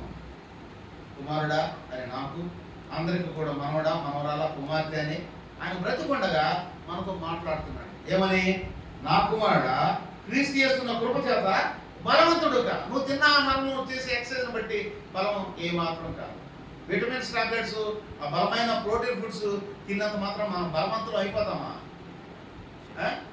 నెల్లూరులో మా పెద్ద మంత్రి ఆయన ఏం పేరు, మేకపాటి గౌతమ్ రెడ్డి ఎక్సర్సైజ్ చేసి అలా కుర్చీలో కూర్చొని సోఫాలో అనుకూలపడి తప్పకుండా చచ్చిపోయాడు. మొన్న ఎక్కడో కాదు, ఈ పక్క సందులోనే కృపారావు గారు సన్నగా ఉంటాడు, చాలా పిక్కలాగా ఉంటాడు. ఆ మనిషి 5 గంటలకి, ఇది మన గుడ్ ఫ్రైడే ముందు రోజు 5 గంటలకి నీళ్ళు వస్తుండగా బకెట్లు పట్టలేదు, బిందులు పట్టలేదు, పాప పట్టుకున్న సీసాల నీళ్ళు, పాప పట్టుకున్న సీసాల నీళ్ళు అలా పట్టుకొని ఆ బాటిల్లో నీళ్ళు పెట్టుకొని అక్కడ పెట్టి, నువ్వు ఇప్పుడే నాకు ఏదో కడుపు కదులుతుందని చెప్పి బాత్రూంలోకి వెళ్ళి పెద్ద రోజున చచ్చిపోయాడు. ఆయన కృప లేకపోతే దేవుడు చెప్పండి. కొన్ని సిగరెట్ తాగుతాడా, మందు తాగుతాడంటే ఏమి తాగడం ఉండాలి. ఆయన గురించి సాక్ష్యం ఏంటంటే మంచిదని కాదు, పేరుకు మాత్రం ఏం పేరు అది. మనము కూడా పేరుకు మాత్రం ఇజ్రాయేల్, మన జీవితాంతం సినిమా హాల్లే మన జీవితాలు, సినిమాలే మన జీవితాలు. దేవునికి ఇష్టమైన వారుగా మనం బ్రతకాలి. ఆయన కృప చేత బలవంతుడు కావాలి. ఆయన కృప లేకపోతే ఎంత బలం ఉన్నా వేస్ట్. మరి ఆయన ఎంత బలవంతుడని ఇంతకాలం ఉండగలిగాడంటే ఆయన కృప. ఆయన కృప ఆయన బలపరుస్తుంది. అందుకనే పౌలేమంటాడు, బ్రతుకుడైతే క్రీస్తే, చావైతే ఆయన కృప ఉంటే చాలు. కృప లేకపోతే మనం బ్రతకలేము. అందుకని కృప ఏం చెప్తుందంటే, నేను వాక్యాన్ని ముగించేస్తున్నాను. ఆయన పేరు నాన్నగారి గారు కృపానందం. అంటే కృప ఆనందాన్ని ఇస్తుంది. ఆ కృపలో నువ్వు ఉంటే నీకు ఆనందం, కృపలో లేకపోతే నీకు ఆనందం ఉండదు. ఇంకా ఏమిస్తుందంటే, రెండవదిగా కృప కొరకు ఎదురు చూసేవారు ఆనందించేవారుగా ఉంటారు. ప్రభా నా దేవుడు నువ్వు వస్తావు, నేను ఎప్పుడైనా కానీ ఒకవేళ నువ్వు వచ్చినా లేకపోతే నేను వెళ్ళిపోయినా ఎప్పుడు ఆనందంగానే ఉంటావు. ఎందుకు ఆనందంగా ఉంటాం? మన గమ్యం మనకు తెలుసు కాబట్టి. మన గమ్యం ఏంటి? పరలోకం. వేస్ వెరీ గుడ్. మన గమ్యం పరలోకం. మనకు ఒక గమ్యం లేకుండా ఎక్కడికి వెళ్ళాలి. కాబట్టి ఒక మాట గుర్తొచ్చింది. ఒక రాజు జ్ఞానం గల వాళ్ళని ఏరుకురండి రా అన్నాడంట. జ్ఞానం గల వాళ్ళని ఏరుకొచ్చారు కొంతమందిని, జ్ఞానహీనులు కొంతమంది ఏరుకొచ్చారు.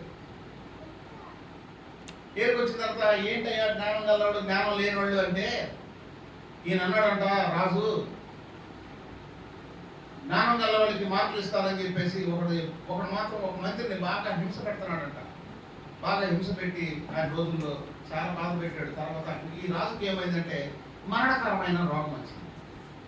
మరణకరమైన రోగం రాగానే ఈ మంత్రి అక్కడికి వెళ్ళి, ఓ రాజా అప్పగిస్తున్నాడంట. ఎవరు? రాజు. నా పరిస్థితి అయిపోయింది కాబట్టి నేను వెళ్ళిపోతున్నాను, నేను వెళ్ళిపోతుండగా నా అప్పగింతలు అని చెప్పాడంట. రాజా నువ్వు టికెట్ తీసుకున్నావా అన్నాడు. ఏం టికెట్? వెళ్ళిపోతున్నాను అన్నాడు కదా. వెళ్ళిపోతున్నాను, టికెట్ తీసుకోవాలి. ఎక్కడికి వెళ్తున్నావు?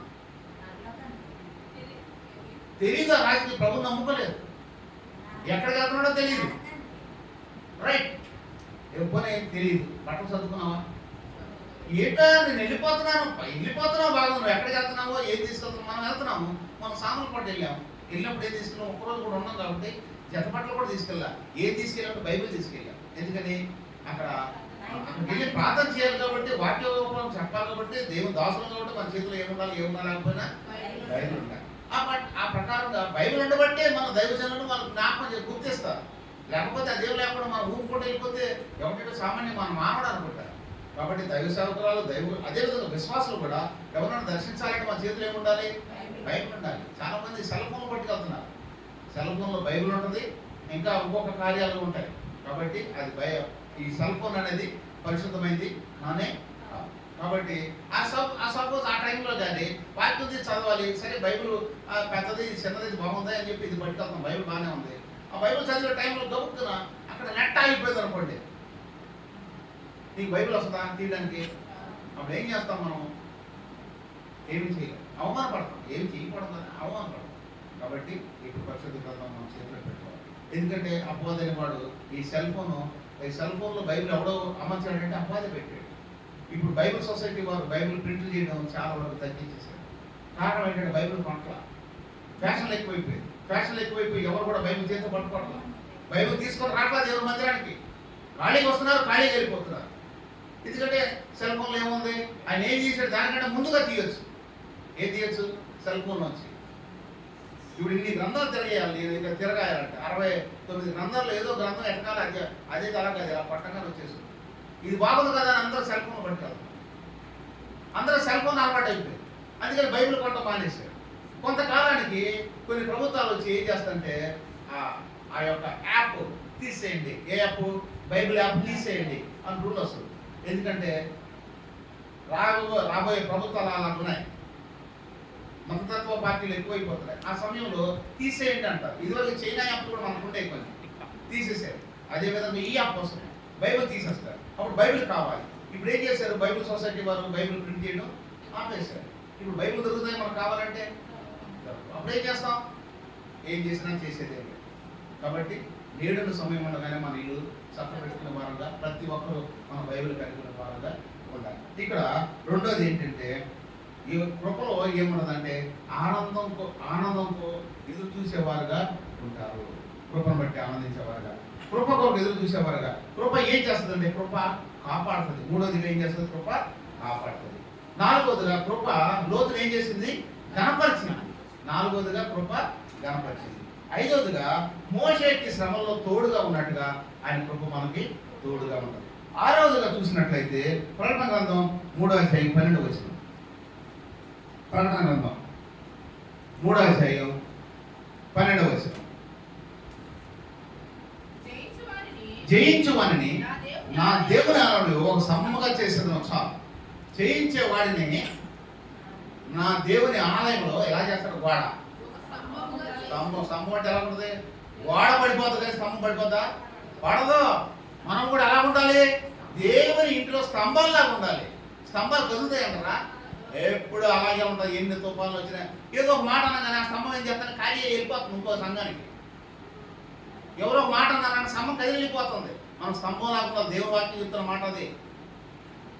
జయించేవారు ఏం జయించేవారు, లోకాన్ని, మరణాన్ని జయించారు ఈ లోకంలో మన బిడ్డలు.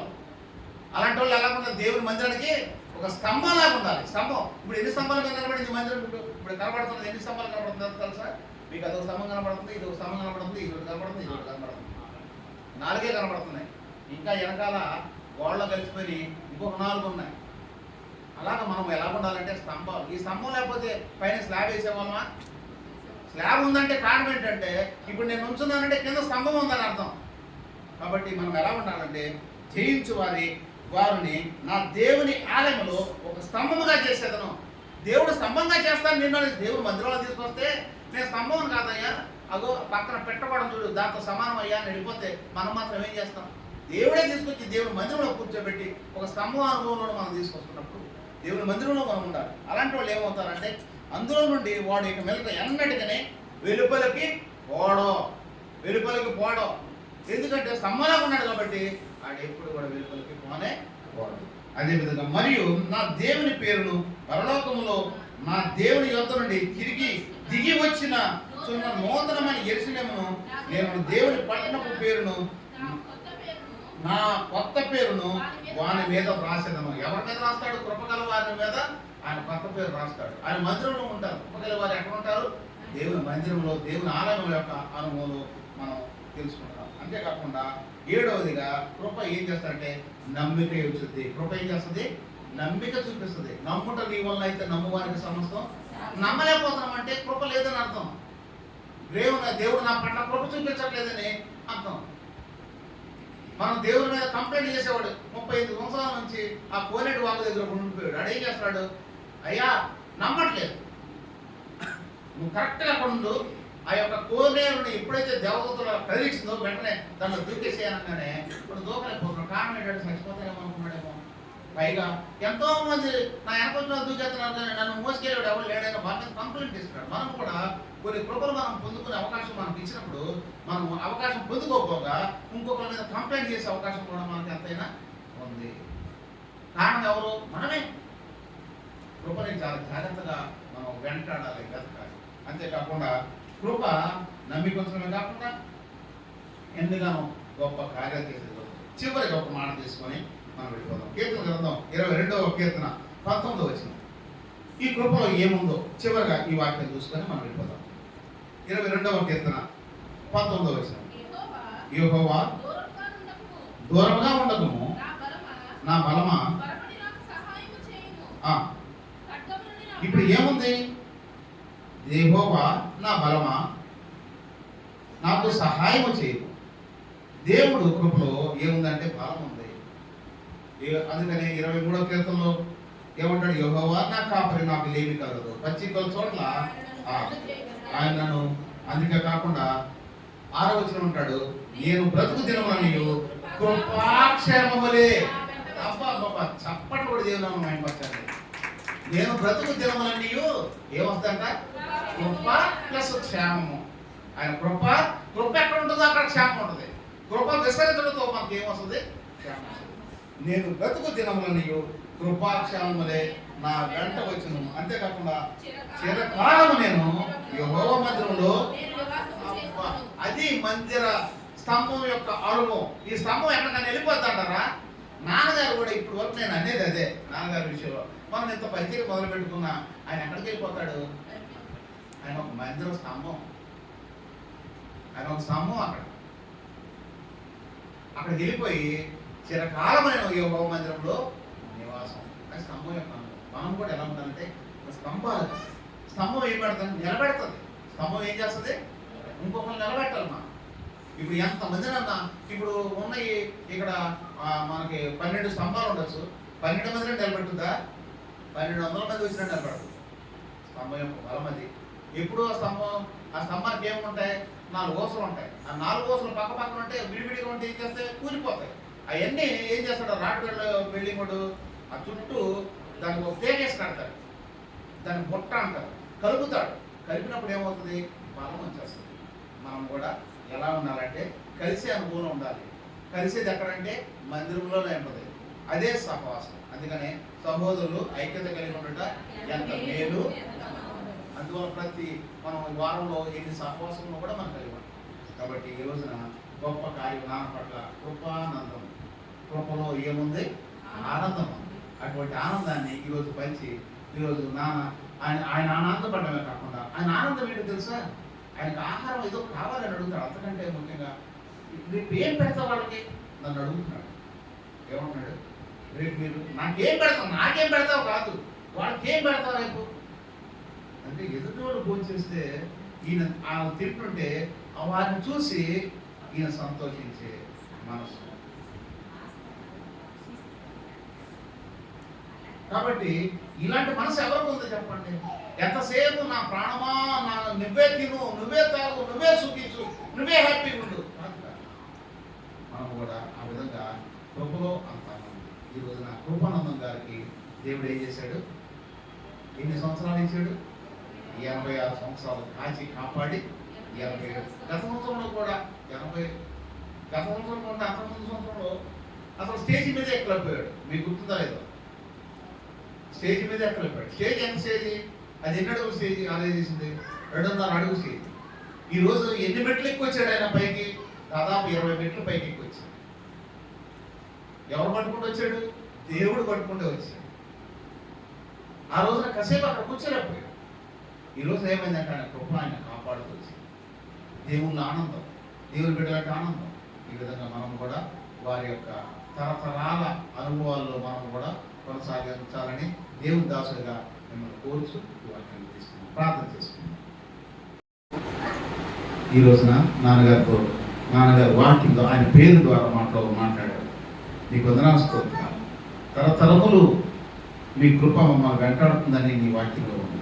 అందువల్ల నీకు వందనాలు స్తోత్రాలు. ఆయన ఎంతో కాలంగా నీ దాసుడు నీ మందిర అనుభవం నుంచి పెరగడం నేను చూస్తాను. మేము కూడా ఆ విధంగా నీ మందిర అనుభవంలో అంత రైల్వేలో డ్యూటీ చేసి కూడా ఏ మాత్రం రెస్ట్ తీసుకోకుండా ఈరోజు పడుకుందామలే ఒళ్ళంతా నీరసంగా ఉంది అన్న మాట ఏ రోజు కూడా నాకు కనిపించలేదు. ఎంతెంతో దూరాలు వెళ్ళిపోయేవాడు, వచ్చేవాడు, రాత్రులు ఇంకా పగలనక నిద్రలో కాసి నీ సన్నిధికి ఎంతో దగ్గరగా ఉండి నీ బిడ్డ ఆయన చేసిన పరిచర్య. ఆయన హిజ్కియా కూడా అంటాడు, నీ సన్నిధిలో ఏ విధంగా నేను పరిచయం చేశాను, దయతో నన్ను జ్ఞాపకం చేసుకొని మరణకరమైన హిజ్కియాతో నువ్వు మాట్లాడావు. ఆయన అదే మాట్లాడాడు, నేను ఎలా చేశానో తెలుసుకురా. అదేవిధంగా నీ దాసుడు కూడా నాన్న కూడా ఏ విధంగా పరిచయం చేశాడో నీకు తెలుసు. ఆ కారణం చేత నీ కృప నీ కనికరం మనపై చూపించి నీ దయా కిరీటాన్ని, నీ కనబడని కిరీటాన్ని నీ బిడ్డకు దయచేశాడు. ప్రభా నీ మందిరంలో ఒక స్తంభముగా తను వచ్చాడు. అందుకొరకు నీకు వందనాలు. వారి వెంట వస్తున్న ఆశీర్వాదాలు జల్లుల్లో మేము కూడా ఉన్నాం ఆయన. అందుకొరకు నీకు వందనాలు. వారిని ఇంకా బహుగా దీవించండి, ఆశీర్వదించండి. వారిని ఒక మాదిరిగా మేము కొనసాగించడానికి సహాయం చేయండి. ఇచ్చిన ఆయుష్ను బట్టి, ఆరోగ్యాన్ని బట్టి నీకు వందనాలు స్తోత్రాలు. బాబా, పక్షిరాజ యవనం వల్లే నీ యవనం మేలుతో నింపుతానన్నా, కొత్తదగినట్టు మేలుతో నేను తృప్తిపరుస్తానన్నా. దినదినము పక్షిరాజులాగా ఆవిడ నువ్వు మారుస్తూ వచ్చి, ఎన్ని శ్రమలు వచ్చినా, ఎన్ని ఇబ్బందులు వచ్చినా, మా సందులో ఉన్న వాళ్ళందరికీ తెలుసు ఆయన ఎలాంటి పరిస్థితుల నుంచి ఎలా వచ్చాడు. ప్రభా, కేవలం నీ కృప కాకపోతే, నీ కార్యం కాకపోతే ఏముంది నాయన? ఖరీదైన హాస్పిటల్కి నేను ఏ రోజు నాన్నగారు తీసుకెళ్ళాను. ప్రభా, నీ దగ్గరికే నేను తీసుకొచ్చాను, నీ మీదే ఆధారపడ్డాను, గొప్ప కార్యాలు చేశాను. నీకే వందనాలు, నీకే స్తుతులు. నాన్నగారిని ప్రభా చూడడానికి ఇంకా మమ్మల్ని సజీవులలో ఉంచారు. ప్రభా, అదేవిధంగా వారు ఏ విధంగా జీవితాన్ని కొనసాగించారు, వారి మాదిరికరంగా మేము కూడా ఉండడానికి సహాయం చేయాలి. ఇంకనూ బలపరచు, స్థిరపరచు. ప్రతి విధమైన తనలో ఉన్న ఆ బలహీనతలన్నీ తీసివేయి. నీ నామ మహిమార్థమే చూపించు. పౌలు అంటున్నాడు కదా, బ్రతుకుటైతే క్రీస్తే, చావైతే లాభం. నీకోసం బ్రతికేవారుగా ప్రభా మమ్మల్ని సిద్ధపరచుకున్నందుకు నీకు వందనాలు. తన కడుపులోంచి నేను వచ్చాను ఆయన ఏషియా అంటాడు. నా పని చేసేవారు ఎవరు వస్తారా అంటే ఏషియా అంటాడు, నేనున్నాను ప్రభా, నేనున్నాను దేవ, నన్ను పంపు. నీ చెప్పిన నన్ను పంపేవు, నీకు వందనాలు. నీ చిత్తాన్ని నెరవేర్చబడుకుంటాను సార్. నీ కృపలో బలపరిచే, నీ మందిరాన్ని నీ ఆత్మ ద్వారా నింపుకోమని ప్రార్థన చేస్తాను. నువ్వు కట్టమని ప్రార్థన చేస్తున్నాను. ఏ విషయంలో నేను భయపడకుండా, నువ్వు ఉన్నవాడు అనువాడు అని మోషేకు తోడుగా ఉన్న దేవుడు ఈరోజు కూడా నాకు తోడుగా ఉన్నా. ఎన్ని ఇబ్బందులు వచ్చినా, ఎన్ని ఎక్కడికి వచ్చినా, ఎన్ని శ్రమలైనా, ఇరుకైనా, ఇబ్బంది అయినా, కరువైనా, ఖడ్గమైనా నేను నుంచి నన్ను ఎడబాపునా. కష్టకాలంలో, కరువు దినాల్లో కష్టం వచ్చినప్పుడు నేను ఎందుకుపోతే, ధైర్యం చెడిపోతే నా భక్తి నీకు, నీ భక్తి నీకు ధైర్యం పుట్టింపదా అని అడుగుతున్నావు. సూటిగా మాతో ఎన్నో సార్లు మాట్లాడి పడిపోతున్న నా స్థితిని మరి లేవదీశావు. నీకు ఎన్నో మేలులు అనుభవించాను. ఈ చిన్న కీడు అనుభవించగలమా అని ఆయన యోగు తన భార్యతో మాట్లాడుతున్నాడు. మా జీవితాల్లో ఈ చిన్న చిన్న సమస్యలకే మేము ఎంతో బాధపడిపోతున్నాం. యోగు తన జీవితంలో ఒకేసారి తన ఆస్తులన్నీ కోల్పోయి, తనకున్న ప్రభా బిడ్డలందరినీ, సంతానాన్ని కోల్పోయాడు. అలాంటి సమయంలో యెహోవా ఇచ్చిన, యెహోవా తీసుకున్నాడు. ఈ విధంగా ఎంత నెమ్మదితో మాట్లాడుతున్నాడు ఆయన. ఆయన అదేవిధంగా మాలో కూడా మాట్లాడుతున్నప్పుడు నెమ్మదిని, శాంతిని, సమాధానం దయచేసి. ఎవరితో కూడా మేము ర్యాష్గా మాట్లాడి ఒకరి హృదయాన్ని గాయపరిచేవాడు కాకుండా, తన భార్య అంటుంది, ఇంకనో యథార్థతను వదలకుందువా, నీ దేవుడు దూషించి మరణం కమ్మని చెప్తుంటే ముగ్గురాలు మాట్లాడుచున్నట్లు మాట్లాడుచున్నవే అంటున్నాడు తప్ప వేరే పన్నెత్తి మాట్లాడలేదు. ప్రభా, అటువంటి బిడ్డలే మాకు మాదిరిగా నీ వాక్యంలో ఉంచి వెళ్ళావు. అందువరకు నీకు వందనాలు స్తోత్రం. దీవించండి, అవసరించండి, నీకు బలపరచండి. నాన్నగారికి ఇచ్చిన ఆయుష్ను బట్టి నీకు వందనాలు. మేమందరం కూడా నాన్నగారి కొరకు ప్రార్థన చేస్తున్నాం. గత సంవత్సరం ఏ విధంగా కాచి కాపాడి భద్రపరిచావో ఈ సంవత్సరం కూడా మెండైన నీ కృపతో, నీ చిత్తానుసారంగా నీ బిడ్డని ఇంకా లేవనెత్తుకొని అనేక చోట్ల బలమైన సాధనంగా వాడుకోమని ప్రార్థన చేస్తున్నాం. ఇచ్చిన శ్రేష్టమైన సమయాన్ని బట్టి వందనాలు స్తోత్రాలు. నన్ను మమ్మల్ని బంగారు పాదాలు సమర్పించుకోండి. యేసు నామములో స్తుతించి ప్రార్థించారు వేడుకుంటున్నాను తండ్రి. యేసు రక్తమేచి, శిలువ రక్తమేచి ప్రభు యేసు నామములో సంపూర్ణ విజయం పొందాను. అపవాది క్రియలకు రక్తరాశి ప్రభు యేసు నామములో సంపూర్ణ విజయం